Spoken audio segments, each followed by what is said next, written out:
میں نے کئی لوگ مزدوری پہ رکھے ہوئے ہیں.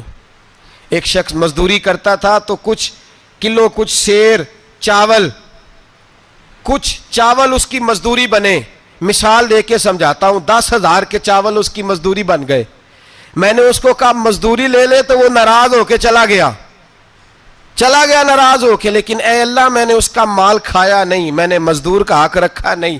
اے اللہ میں نے 10,000 علیحدہ کر دیا, وہ چاولوں کی قیمت میں نے علیحدہ کر دی. جب میں کاروبار کرتا تو میں نے اس کا پیسہ انویسٹ کر لیا, پھر اس پیسے سے میں کماتا رہا.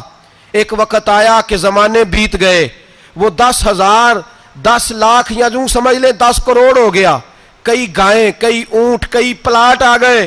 اے اللہ کئی زمانے کے بعد وہ مزدور لوٹا اور کہنے لگا صاحب میں غریب ہو گیا ہوں, تنگ دستی آ گئی ہے, بوڑھا ہو گیا, وہ میرے پیسے تو دے دیں.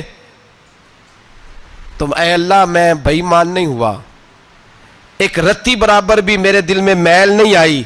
میں نے کہا یہ اتنی درجن گائیں تیری, یہ اونٹ تیرے, یہ پلاٹ تیرے. وہ کہنے لگا تو مجھ سے مذاق کرتا ہے, میرے تو تھوڑے سے چاول تھے, یوں سمجھ لے 10,000 کے اور اتنا کچھ. میں نے کہا وہ تیرے پیسے, تو ناراض ہو کے چلا گیا, میں نے ڈھونڈا تو ملا نہیں. وہ تیرے پیسے میں نے انویسٹ کیے تو آج یہ سارا سرمایہ اسی کا ہے.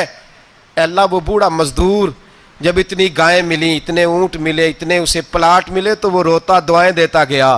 اے اللہ اگر تجھے میرا وہ عمل قابل قبول ہے تو اس مصیبت سے نجات عطا فرما.